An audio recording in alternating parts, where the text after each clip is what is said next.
Okay, well, welcome back to the Ross Board of Education meeting. It is Thursday, July 20th, Ross Board of Education regular meeting. We are already did the roll call during work session. So with that being said, if everyone could please stand for the Pledge of Allegiance. Allegiance to the flag of the United States of America and to the republic for which it stands, one nation, under God, indivisible, with liberty and justice for all. Okay, we're going to dive right into our agenda. Tonight, we are fortunate to have a couple people from the Butler County Auditor, and we have Nancy Nix and Mr. Brown as well. He's somewhere, he's hiding. So the rationale behind this, obviously there's been some stuff in the newspaper, and I'll let you elaborate on that, but we really thank you for coming. I mean, I know you've probably been hit pretty good and very, very busy, and it's a nice, beautiful July night. You're sitting here at Ross Local Schools, but we really appreciate it. So we'll just turn it over to you, and I know you have a lot to talk about. So Yes. This is Nancy Nix. You can hear me? Welcome. Okay, I'm going to leave that right there. I shouldn't need it. Okay, well, thank you for having me here. This is my third night in a row this week, and last week was the same. But everybody's super, super friendly and receptive, and the crowd has always, if they have questions, that's fine. If I don't know, Dave will know, or Jenny will know, or Steve will know. Somebody will know. But yes, I'm Nancy Nix, and I became auditor in February of this year. And so my fellow auditors across the state say it'll take a couple years before I know what I'm talking about. So I feel like I've learned a lot in these 5 months, but there's a lot more to learn because it's a very important office, and I take it very seriously. Our motto in the office is honesty, transparency, and outreach. And outreach is why we're here. And I know David Brown has come here David in the auditor's office for 17 years. He was on the Board of Education in Ross. I'm sure you know that. So we're very lucky because he's got all kinds of knowledge. And he's helping to run our Facebook page at the auditor's office. And we're trying to put forth tons and tons of content because, as part of my presentation, I will tell you the auditor's office touches everybody in some way, shape, or form, whether you know it or not. And so that leads me to the handouts that I gave you. And first of all, I want to thank you for your service. I was a county or city council member in Middletown for 4 years, and I know it's difficult and it's not a lot of pay. And so I thank you for your service to Butler County. And also, I have taught in this room. I had high school students, and I taught them about county government, and they were really nice kids. So anyway, prior experience, I had 16 years as the county treasurer, so you would receive the tax bills with my name on it. But now that's Mike McNamara, and he and I work very well together. The treasurer is the biller and collector of taxes, and they act as the county's bank and investment manager, while the auditor has all kinds of things. Anything the state didn't know what to do with, they gave to the auditor. So first and foremost, we're the chief financial officer for the county, and that's in all 88 counties in Ohio. So we produce the financial statements every year, and we are the payroll agent for Butler County employees, and we inspect and approve all warrants and expenditures to make sure they are a proper public purpose and that there's evidence or documentation. We also are in charge of weights and measures, meaning when you go to the grocery and get a pound of meat, that scale is correct. When you get gas at the gas station, you are filling up with what you know are 10 gallons. We have to inspect all those gas pumps and scales. And in fact, this week, or next week, Cole, our weights and measures manager, he is out at the fairgrounds inspecting all those scales to make sure that they are correct. And so we inspected over 7,200 commercial devices in 2022. So we have one person that does it. We might need more, but right now we're just holding steady. We also do dog licensing, vendor licensing, cigarette licensing.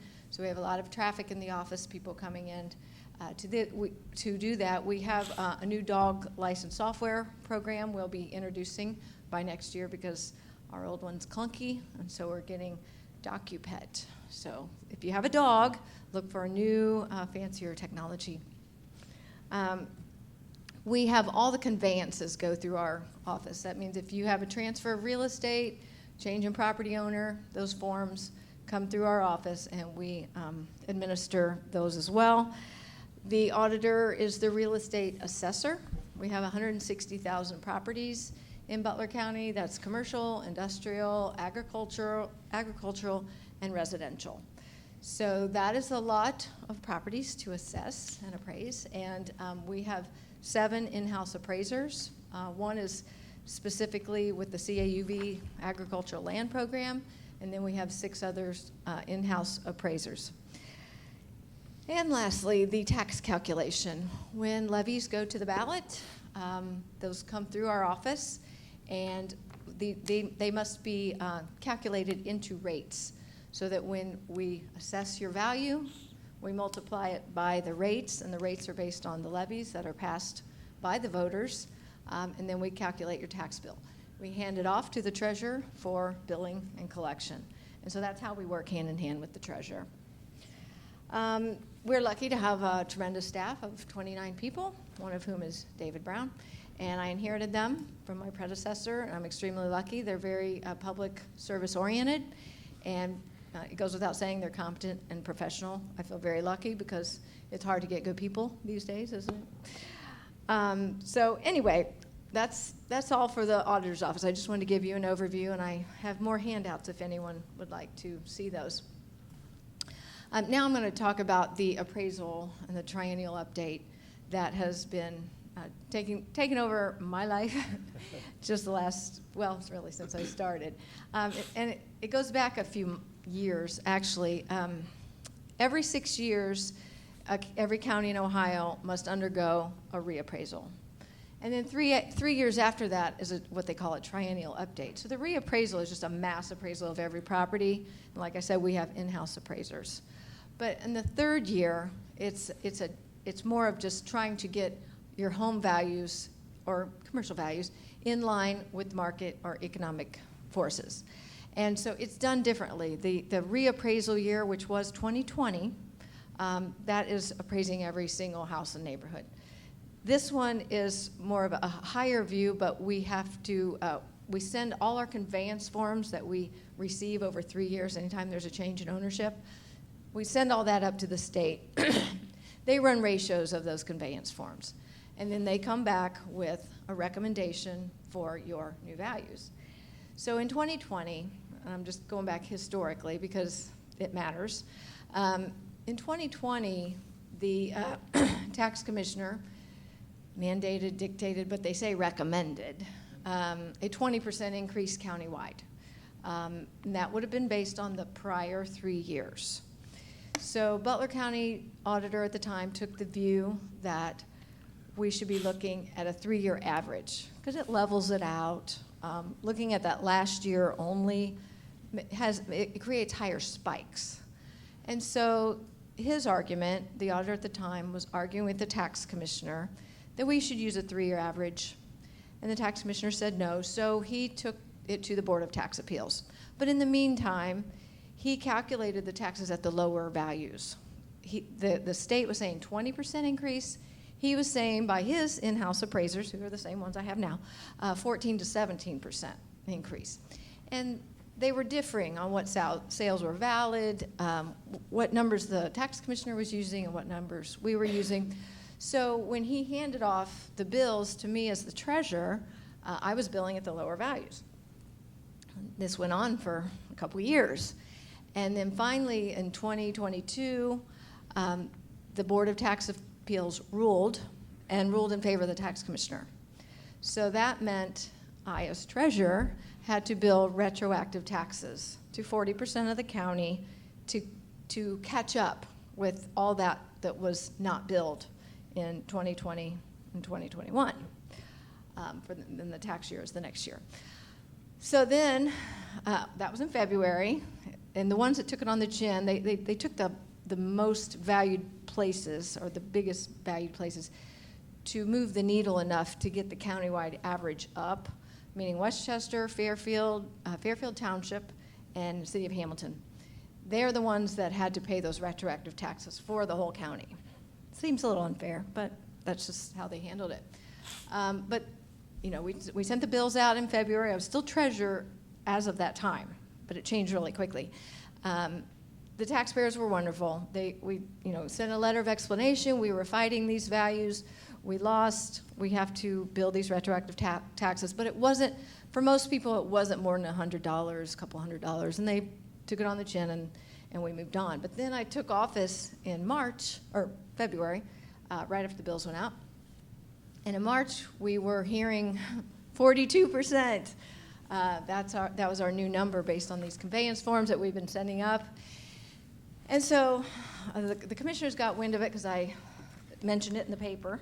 And that's when kind of all hell broke loose. And, up in arms, because 20% was massive. And so then they were saying 42%, and they were using just the 1 year and not the 3-year average.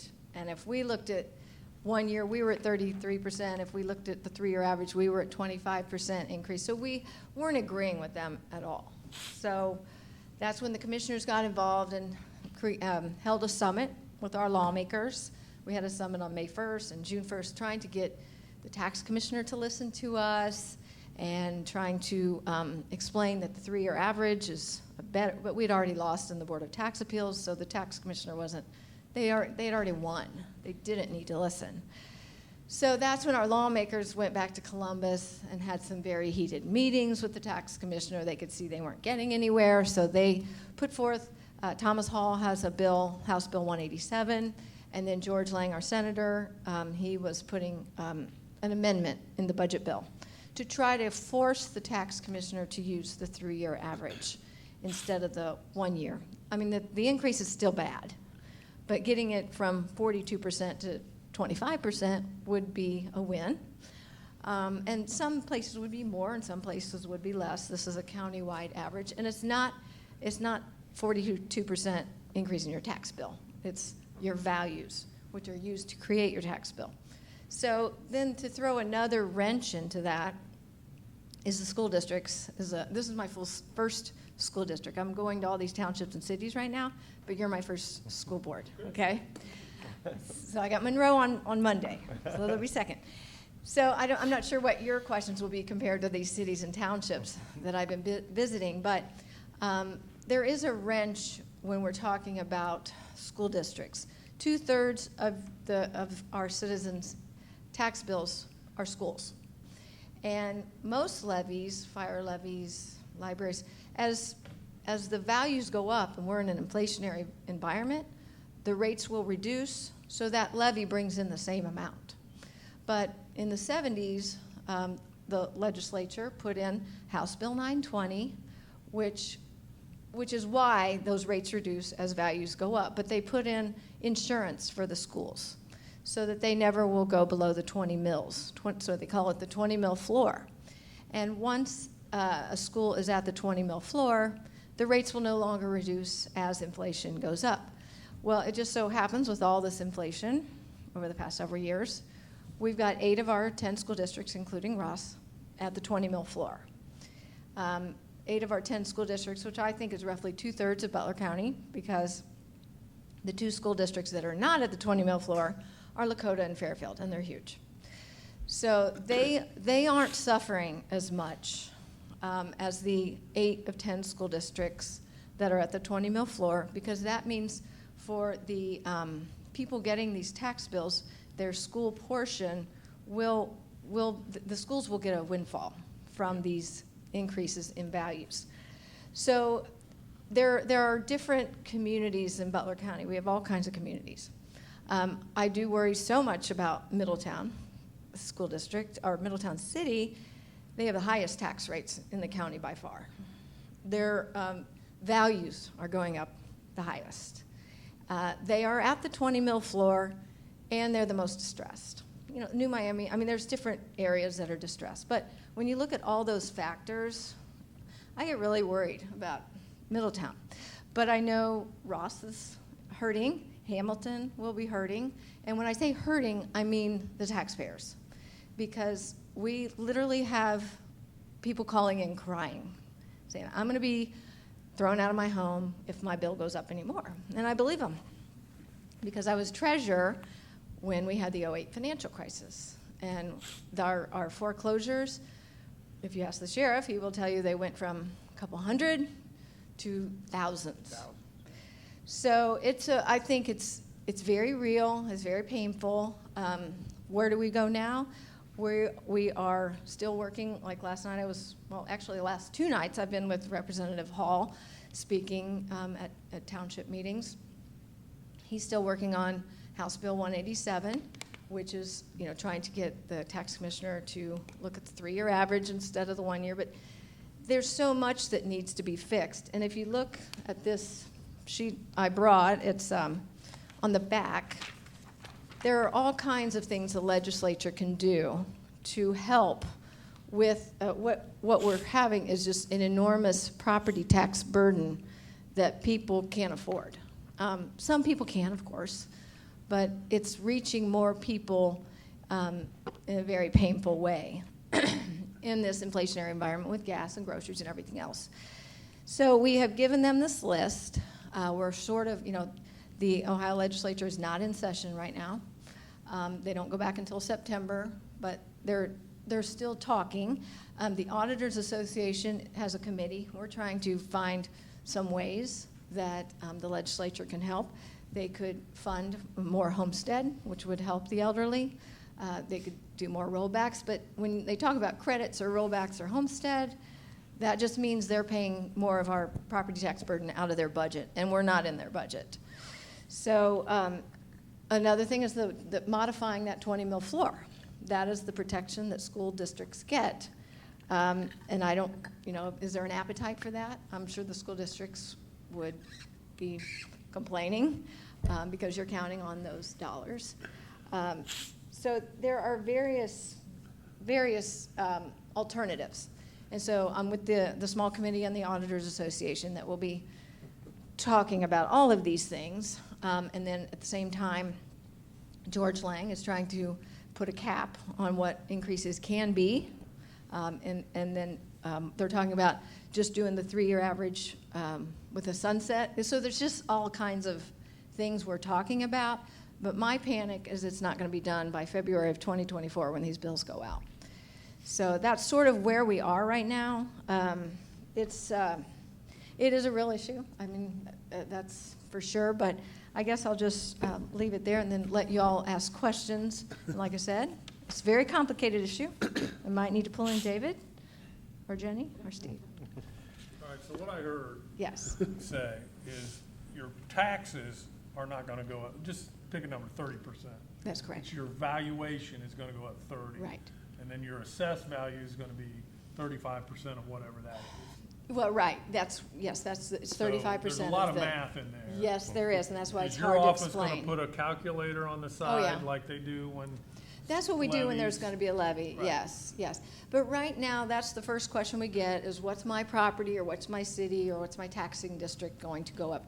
For one thing, we don't know because we just sent our values to the tax commissioner last Friday, and we will go back and forth. They'll come back to us and say these districts need to be raised. And then once we finally have values, then we have to incorporate all of our new construction. And then do we have any new levies in November? And then we finally will get rates. And Yeah, I so knew that. it's impossible for us to tell anyone right now what they are facing or what their neighborhood is facing. And one neighborhood may be completely different than another.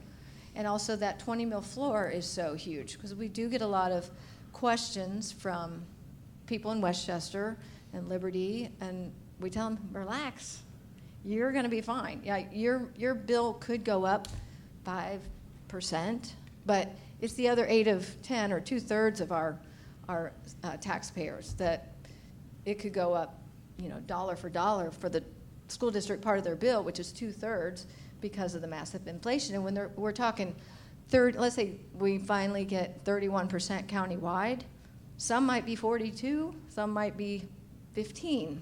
We just don't know which neighborhoods are going to have the massive increases.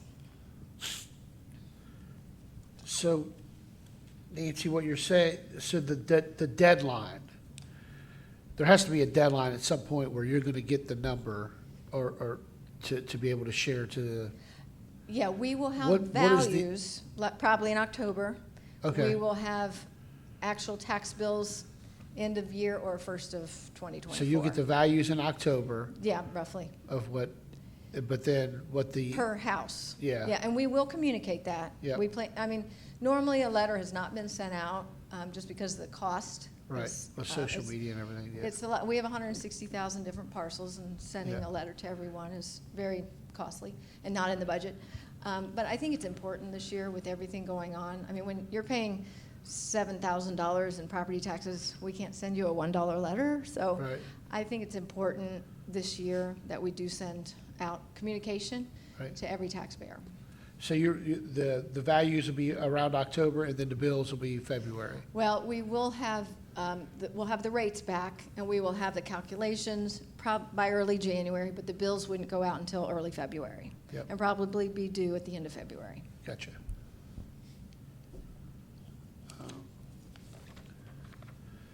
The likelihood of any of these things that can be prevented are as good as me hitting that Powerball last night.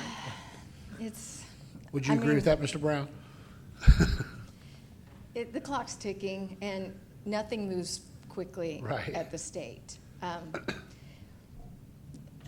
Well, like Rodney Creech, state rep out of Yeah, I Preble read County, that, yeah. he said, I'm not going to make false promises. Right. But then George and Thomas are saying, no, we're still fighting, we're not giving up. So, I don't know, your guess is as good as mine, but the clock is ticking. Right.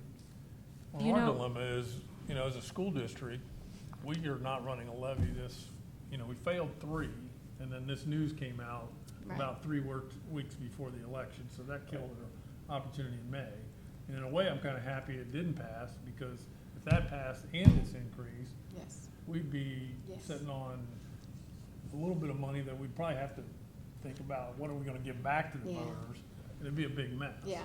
But we're not doing it, but then here we are, we got a 5-year forecast due again in November, and we don't even know what we're gonna get.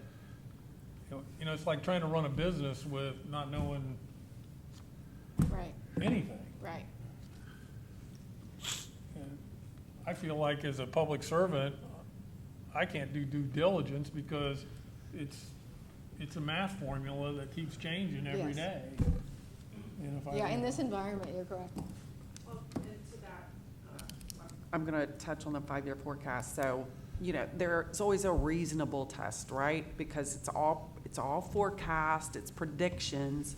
But in our forecast, we did predict 20% increase based for the triennial update. I mean, based on what you're looking at now, do you believe that would pass the reasonableness test? Is that a good percentage? I don't even, because when I asked Mike Stein, you know Yes. Mike, he's the guru in our office on tax calculations. He will not even tell me. Right. So I can't tell you. I try to ask him in every which way to try to extract something. Yes.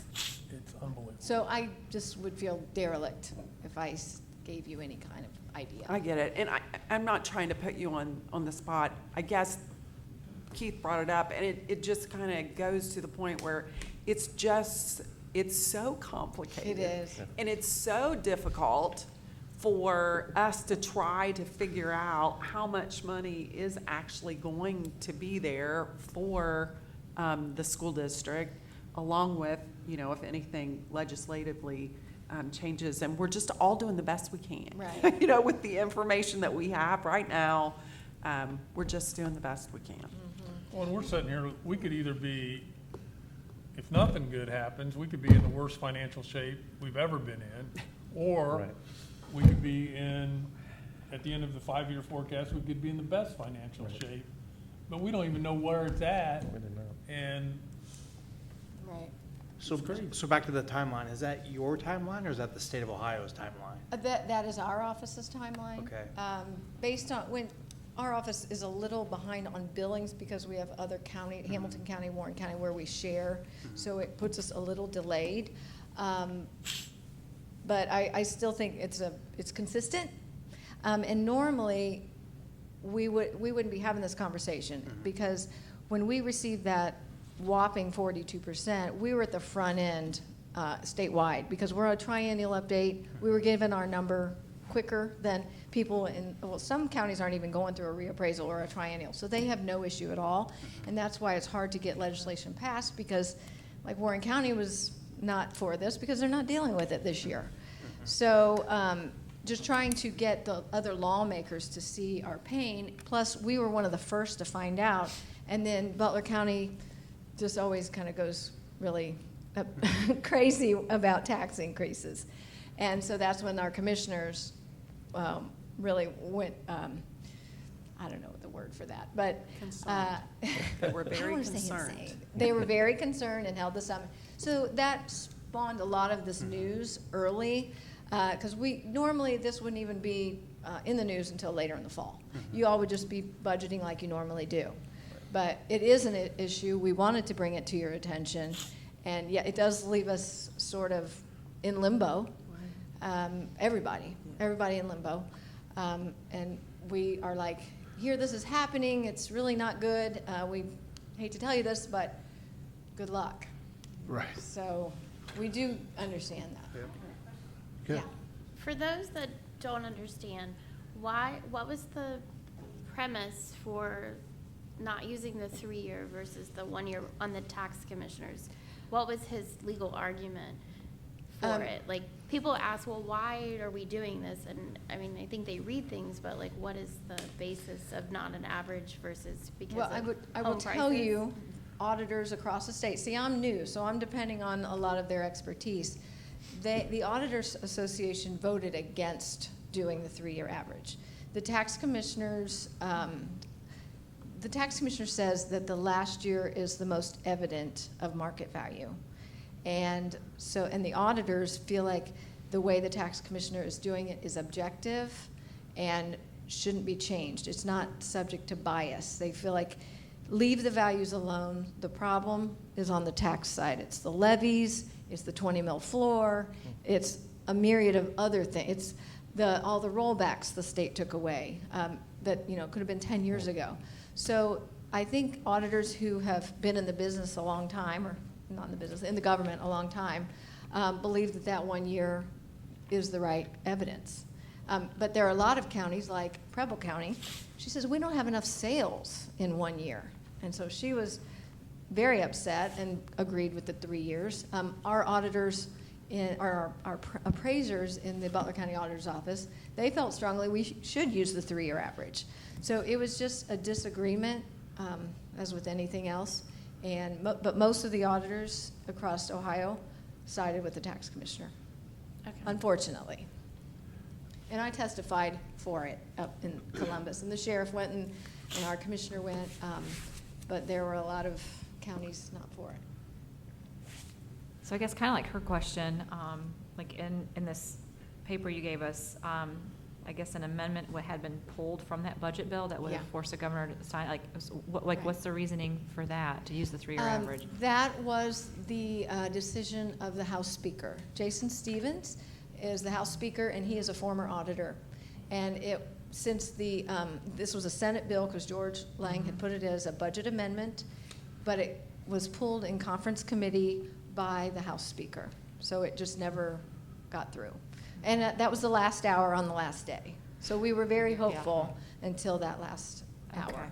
Okay. So we're a lot of auditors not in favor of it. Yeah, and I guess I understand like your point about, using that last year or their argument, but at the same time, we also just saw like an unprecedented pandemic Right. that hasn't taken place in Yes. 100, there was factors and I Exactly. wish that people kind of would have Yeah. took that into consideration. Well, and then our lawmakers, when they met with the tax commissioner, it was very hostile. It was a hostile meeting. And so there were bad words said and everything else.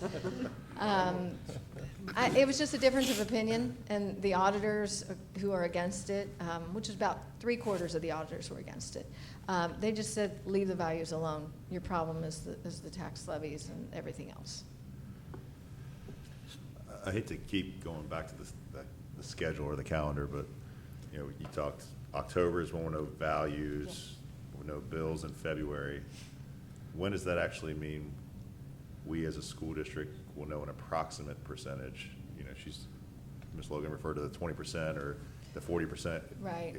Where does that fall? Well, we will find out the values, I say So that's- October.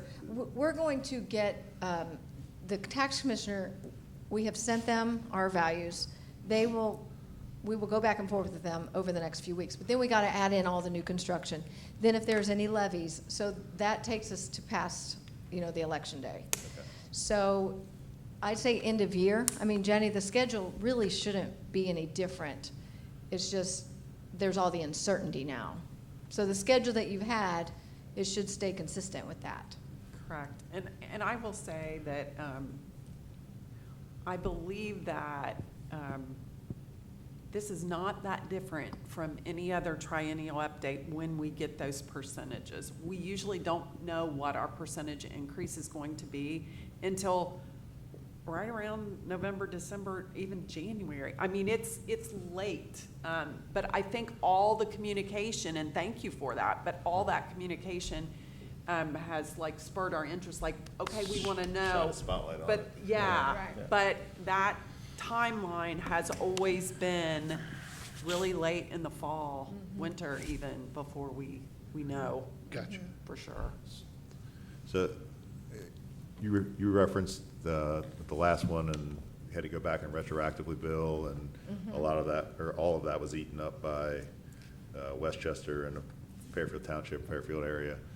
Will the fact that we weren't maybe impacted by that then, is that gonna mean we're gonna have to No. eat up more of it this time? No, or- they look to the biggest value areas, Okay. and that is Westchester, Fairfield Township, and Hamilton. Would you agree with that, David? I mean, that's why they use that. The adjustment was, they already approved how we were in Ross Township with our percentage increase. They wanted it to go higher in those larger areas because that made a bigger difference. Okay. More of an impact to move the needle. It's not like we have to go off. I don't think they're gonna look at Ross. I don't think you're on their radar. Okay. And I guess I'll just have a kind of a comment, in your handout, the different options to prevent this. Modifying the 20 mil floor is one of the things listed there. And I understand where you're coming from, but I think that would just, there are so many districts that are in similar situation as Ross, that modifying that would go increase taxes and then make it almost impossible to pass a levy. So that would devastate public school systems. So I can't see how that could be a Well, we legitimate know it option. would be a battle. And I would say that most auditors would be in favor of at least tweaking it. Because like right now, when I was with Representative Hall last night in Madison Township, he was talking about all the new funding from the state going to schools. At the same time, they're getting the windfall from the property taxes. And so it's like, at some point, it gets to be too much for the taxpayers. Which I understand, but I also, how there's more money going into schools, but how they're distributing that isn't even, right? So for a school like Ross, we're not seeing that huge windfall from the state. And we've got years and years of flat funding. So trying to take that away would just be so detrimental to us as a district, where we're barely even seeing any increase in our funding overall. One of the things we keep hearing as we run for levies is just spend within your means. Right. Well, when our means never increase, that's really hard to do. So, it feels to me like this is something that should have happened steadily over a Right. longer period of time, and drug our feet, and now here's this huge increase. So it feels like a windfall, but part of that's because we just had to make a ton of cuts that were really detrimental to the district. And now maybe we'll get some of that back, but to some extent, the harm's already done. Yeah. You can pull your best Mike Stein here. Don't ask. You verbally said that you really are going to feel for Middletown, which means you kind of know the numbers of, Well, because I look at the tax rate sheet. Correct, And they're yeah. at 65 mils. Yeah. Because, of, when you incorporate everything, where the next ones are in the 50s and Absolutely. 40s. Yep, And then I I get it. see who's getting the biggest increase. Oh, yeah. According to what we sent to the state. And there's Middletown at the top again. right, I get it. So when you see that number, and I know you're not going to give us anything, but Well, there's Ross public Township, record. our real estate in Ross Township has exploded, and everybody Yeah. knows that. I mean, houses are selling for Right. values that are crazy. That's not going to be good for the taxpayer. Yeah, do you remember, have you seen the numbers? Because David is in Ross Township. You He's haven't got seen- him. He's pulling a Mike Stein too. He knows. Well, I He's already mean- got it budgeted out for the year. I do have it. I've got, the tax rate sheet and I have where the Yeah. increases are falling. If you want to contact me tomorrow. Yeah, we my- can. Our Or numbers. I'll actually have Steve do it, so that way he can Okay. share it with the board, Okay. but, Where you fall in comparison to everyone else. right. Okay. Yeah, because when you talk 42%, if that's the average, Yeah, I would venture to guess that Ross is going to be towards the top. yeah, I could probably find it somewhere in my emails, but And I'll I'm just- going to take we'll Dave to chat Vegas tomorrow. with me to play poker, because he's just sitting there, he's not even budgeting his face. But Yeah. I know this has been really tough for you to get around to all these different townships. I've had school 20 years of board. training. At city council for 4 years and the treasurer's office for Yeah. 16. I was made for this. Well, you said one of your goals in the department is outreach. Yes. And we really appreciate it. Oh, And sure. if there's things coming down the pipeline, for sure, I don't know what your method is email communication to the school boards, to the townships, to whoever. It's a little bit, it's nice to know ahead of time before it Yeah. hits the newspaper, but I We understand will you're. be, we do plan to communicate with school boards, cities, and townships. Yeah, I Probably appreciate- in the next month or two. Yeah. Whether that's a letter or an email, but also for residents, David and I have been running our Facebook page, and we're trying to fill that with content. And Yeah. in fact, this last, a day or two ago, David showed. The Ross. The Ross Oh, yeah, that's what sales. scares me to death. Yeah, I got 20 rentals in Hamilton too, so yeah. I don't like you right now. Well, it's I don't like real. the treasurer. It's not you. I like the treasurer sending the bills. But, It's Mike. Be mad at Mike. yeah. If you don't mind, because the board's asking questions, if we could turn it over to anybody in the crowd, if anybody has anything. Oh, yeah. You want to grab the microphone so that way you can, Well, first of all, you said 29 people in your office, so that's a lot less number of people with all the things you have to do, so great work you guys are doing. I have a few questions. One of them, you mentioned 2/3 of the taxes goes to the school, and Mike just sent the bills, and I was looking. I think mine was maybe about 52 or so percentage. So how does the school make sure they get their fair share? Is it supposed to be fixed 60, 63%, 65? No, when I say 2/3, it's a rough estimate. Some, like Middletown, will be in the 70s, 70-some percent will go to schools. So just when I look at Butler County wide, 2/3 school districts, and then I say 1/3 to local governments, 1/6 to local government and 1/6 to social service agencies. And because we have 65 different taxing districts, they're all different. So that's just kind of a way for people to understand, but it's never going to be exactly that. So that's pretty low, actually, for Ross. I don't know where House Bill 1 is going to go, but what do you, the legislative services has said $950 million increases for residential and agriculture if that bill passes. It's in your wheelhouse. What do you guys think? Like, is it really going to be increases for property owners in terms of taxes and stuff? I'm not sure. Dave, you know which House bill were you referring to? 187? House Bill 1. Oh, House Bill 1, that's dead. That's not going anywhere. Okay. I thought you meant 187. I'm thinking, I haven't heard costs like that, but yeah. Does anybody else in the crowd have questions? Mr. Richards? No? Any other board members? Well, thank you so much. Well, We thank really you. appreciate Thank you for it. having me. I appreciate it. Nice to meet you all. This was helpful, thank you. Good luck. Very helpful. Thank you. Thank you. I'm glad it's on valuation, not taxes. That's better. Okay, we'll move on in our agenda, and let's, if you don't mind, Dr. Kunkel, could you please review tonight's agenda? Yeah, under my section, superintendent section, just a couple highlights, and I'll turn it over to the treasurer's office. We're gonna approve the student handbooks for this coming school year. The breakfast and lunch prices will stay the same from last year to this year, and there are some personal items for your approval. Mr. Castor, you want to talk about the treasurer section? Sure, yeah, we have our normal monthly reports that we typically provide for you at the meetings. We also have a few contracts as well,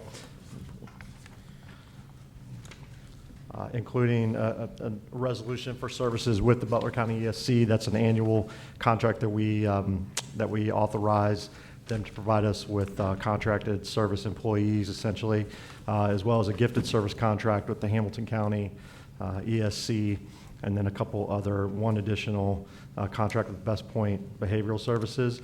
And then we also, tonight, we've talked about this several times, the motion to approve the transfer of funds from the old O10 construction fund to the O03 PI fund. So that was a process we went through during the course of the year to kind of close that construction fund out and then be able to utilize the balance of those funds in our PI fund.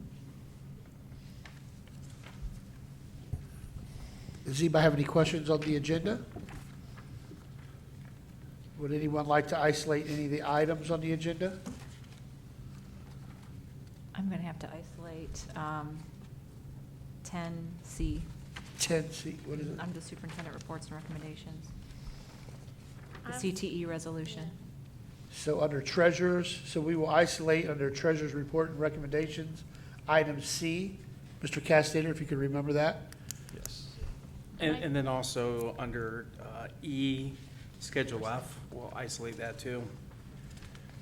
Schedule Under F. E, Schedule F, Yes. isolate that as well. Yeah.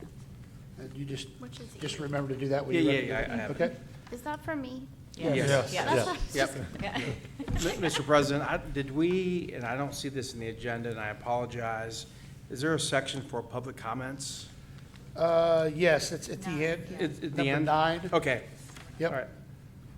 So if Perfect. anybody has Yep. public participation, Perfect. just give All that to Mr. Castaner. I missed Okay? that. Forms tonight. Yep.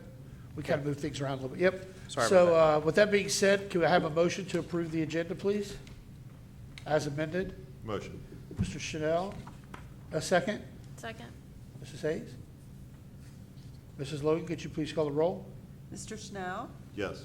Mrs. Hayes, Yes. Mr. Kleinfelter, Yes. Mrs. Webb, Yes. Mr. Van Winkle. Yes. We'll move on to 6, where we have June 29th, 2023 board minutes and July 7th, 2023 board minutes. Can we have a first for the approval of those 2 minutes, please? Motion. Mr. Chanel, can we have a second? Second. Mrs. Hayes, could you call the roll, Mrs. Logan? Mr. Schnell, Yes. Mrs. Hayes. Yes. Mr. Kleinfelter, Yes. Mrs. Webb, Yes. Mr. Van Winkle. Yes. And we'll move on to, we do not, legislative report, we do not have this month. And we have a Butler Tech report, which is number 8. All right, Which I'll is keep Mr. it brief. Kleinfelder. I was at Butler Tech on Tuesday night for their meeting.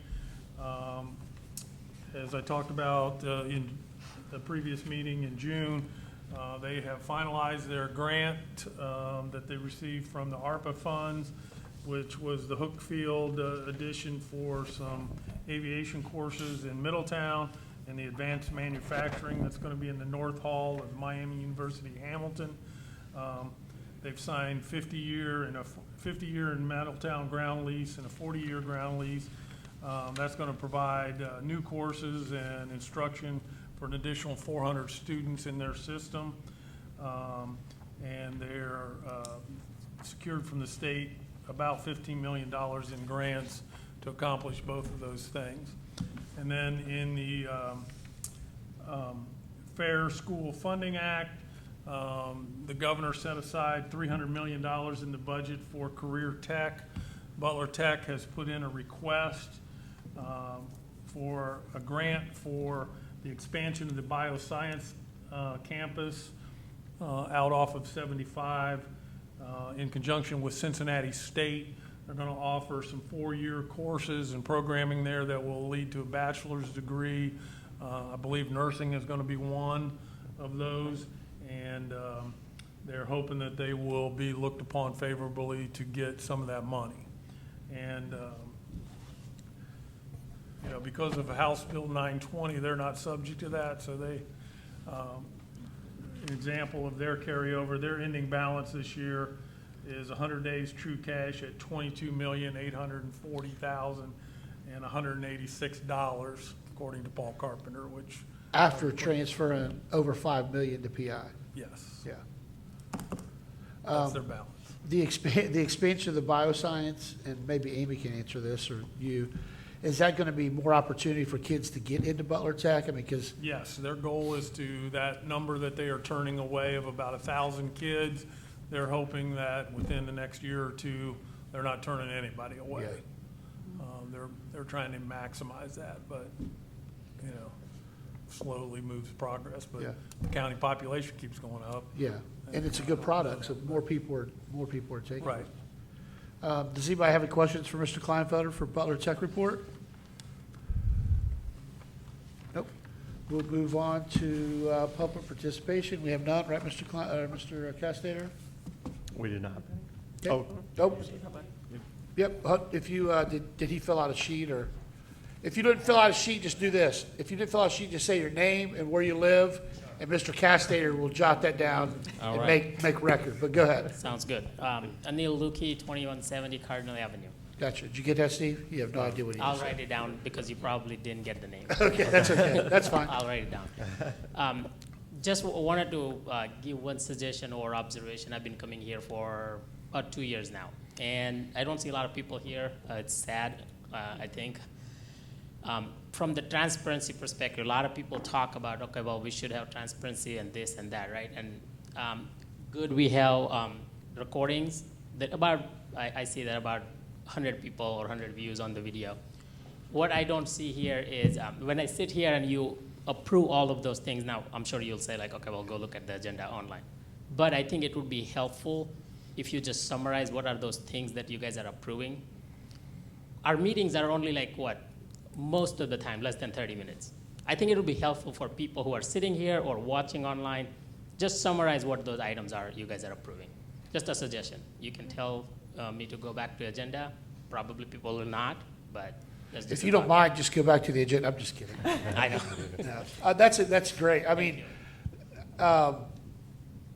it's a great suggestion, obviously.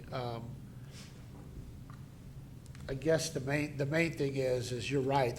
People are not really informed or involved. And I do appreciate the fact that you do. I come to every meeting and you're an informed citizen. So that what you say bears some weight. So the board's always looking for ways to get better, to be more transparent, whether it be through the internet or recordings, which we started with COVID, I think, or yeah, so the board's going to look a little bit different here in about 4 or 5 months, so, but that is a very good suggestion. So I wish more people would get involved with knowing what's going on.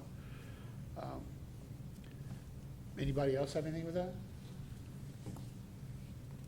Okay, but thank you very much, yep.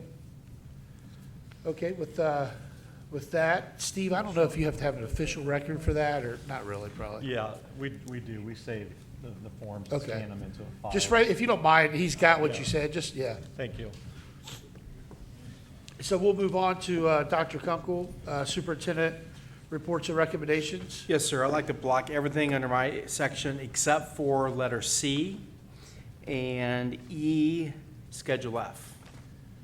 So I'd like to block everything again except for C, which is the CTE resolution, and E, Personnel Schedule F. So A, B, and D.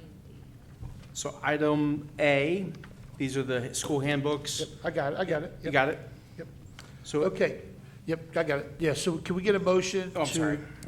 to approve under Superintendent Reports and Recommendations everything listed except for C, and under E, personnel schedules, letter F. Can we have a first for that, please? Motion. Mr. Second. Chanel, Mr. Kleinfelder, second. Mrs. Logan, could you please call the roll? Mr. Chanel? Yes. Mr. Kleinfelter? Yes. Mrs. Hayes? Yes. Mrs. Webb? Yes. Mr. Van Winkle? Yes. Underneath superintendent recommendations, under letter C, can we have a first for that, please? Motion. Mr. Chanel, can we have a second? Second. Mr. Kleinfelder, Mrs. Logan, could you please call the roll? Mr. Chanel? Yes. Mr. Chanel? Mr. Kleinfelter? Yes. Mrs. Hayes? Yes. Mrs. Webb? Abstain? And Mr. Van Winkle? Yes. And then lastly, underneath the superintendent reports and recommendations, under E, attachment F, can we have a first to approve that, please? Motion. Mr. Chanel, can we have a second? Second? Mrs. Webb? Mrs. Logan, could you please call the roll? Mr. Chanel? Yes. Mrs. Webb? Yes. Mrs. Hayes? Abstain. Mr. Kleinfelter? Yes. And Mr. Van Winkle? Yes. Okay, so we'll move on to treasurer's reports and recommendations. Is that we'll start with Steve or start with Jenny, or I'm going to let Mr. Castaner. we'll go with Mr. Castaner? tonight. This is going to be easy. We're going to block all of them together, the letters A through F. A through F underneath treasurer's reports and recommendations. A through F, can we have a first, please? Motion. Mr. Chanel, do we have a second? Second. Mrs. Hayes, could you call the roll, Mrs. Logan? Mr. Chanel? Yes. Mrs. Hayes? Yes. Mr. Kleinfelter? Yes. Mrs. Webb? Yes. Mr. Van Winkle? Yes. We will move to board comments. We will start with Mrs. Webb. Yay! A lot of great information today. Everything from examining our contracts and utilities and all of that, to our report card data. So and to Nancy, Nick. So thank you for all of those, and we had a jam-packed meeting, I feel, for July. And I just wanted to take a moment and just thank Jenny for being here with us and navigating through very, very difficult times. You're just an amazing person and super knowledgeable, and we were very, very fortunate to have you. And I can't thank you enough for your service. And Sycamore is very lucky. So Thank you. It's been my honor. Thank you. Mr. Kleinfelder? Thanks to everybody that made a presentation tonight. I think it's awesome that we, had a 1,000% return of investment on our hiring of a consultant. Usually it doesn't work out that way, so that worked out pretty good. Jake did a good job. I can't wait to see the comparison scores and the diagonals. So that's where you'll really see the data, but good information so far. We knew math was going to be a problem at the high school, and hopefully we can get that corrected. If we ever know what our finances are going to be months from now, but hopefully we can get that squared away. And same to Jenny, thanks for stepping up and helping us work through developing our treasurer and going through that process. And thanks for introducing me to my new favorite beverage. And, so good luck in the future. Don't work too hard in your second career. Thank you. Mrs. Hayes? I feel like when you go last, you're always like the ditto, She- but I know, but Amy you let usually Amy gets stuck go. with last, that's why. I just want to say that you, in the hard time for Miss Logan, Mrs. Logan, for all of, I feel like you would deliver the bad news with a smile and made it understandable and approachable. And I think the community that was through all of the FAQs and all of your hard work through the, just explaining the transparency and where our finances were. I think, as a board member, I learned more about finance Than you wanted than to. I wanted. We just best wishes, and we're gonna miss you. But thank you for all you did for us. Mr. Chanel? Yeah. Second, third, fourth, whatever. Take it away. Ms. Logan stepped in when she really didn't have to, just because we were in such a tight spot, and everything you brought to us this last year has been fantastic. So thanks for doing that. I think you've helped mentor Steve and as he takes over as treasurer, and left him in a really good spot with processes and knowledge for him to succeed. So thanks for everything you've done for Ross. Thank you. You're in good hands. You're in good hands.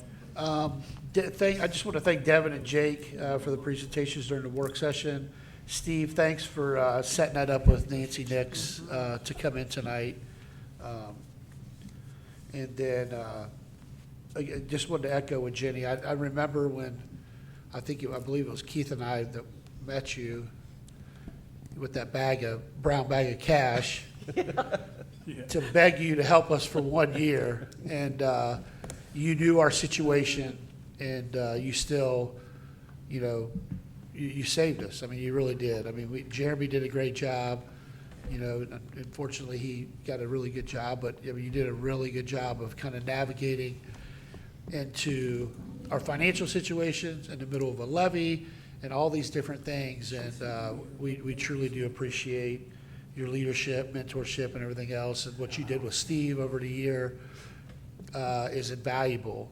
Steve used an analogy of Nick Saban, being with someone for a whole year. And that's true. I wouldn't have used Nick Saban, but maybe John Calipari. But I think Steve is in a good position because of you, and hopefully you're a phone call away. And last month, I don't think we talked about this enough, and I'm going to bring it up again, but you and Dr. Kunkel and Steve did something that when you're in a financial situation, you got to think outside the box. When it comes to what you did with Mr. Thomas and negotiating those things and so on and so forth. And you went out of the Butler County Consortium with the healthcare, and you guys, you went out on your own, and that was your idea. And that's going to save this district over $2 million over 3 years. And I don't think we talked about that enough. And I mean, what you and Chad and Steve did, that's a great gift that you gave us as you're walking out the door, but as a district. But thank you so much, and it allows hopefully Steve to think outside the box that way as well. So, with that being said, we're going to give you 1 minute if you want to say anything, Mrs. Logan. I appreciate that. With this, obviously this is her last meeting. She's retired, but she's going to take another job. That'd be up to her if she wants to talk about it. But this is her last meeting, and the community thanks you for everything you've done as far as being transparent with the finances, but thank you so much. Well, I appreciate a little bit of time, and I said you are in good hands. I feel blessed to have had this past year, and I also want the community to understand that what this board and this district did by allowing me to come in and mentor him for this past year, districts don't do that. And so that has been a great gift that you gave your incoming treasurer. And I think that that's what more and more districts need to do, because there's less and less people who want to step into these roles because of the complications. And it's hard work, but it is so fulfilling, and I love the profession, and that's why I keep doing it. But honestly, this has been a blessing. It really has. I have enjoyed my time here. I'm one of those people that when a house is on fire, I run into it instead of away from it. And you had some fires burning. And so, to have been stepping through this past year with Chad and Steve and the rest of the team, it's been my honor. You guys are wonderful people, talented administrators, and I know that this district is gonna come out on the other side. I'm already seeing some sunshine, and it's gonna be better for you. And I am just a phone call away. I am. I won't change my number. Well, thank you so much, seriously. With that being said, can I have a motion to adjourn this meeting, please? Motion. Mr. Chanel first. Can I have a second? Mrs. Hayes? For the last time, Mrs. Logan, please call the roll. Mr. Schnell? Yes. Mrs. Hayes? Yes. Mr. Kleinfelter? Mrs. Webb? Yes. Mr. Van Winkle? Yes, thank you.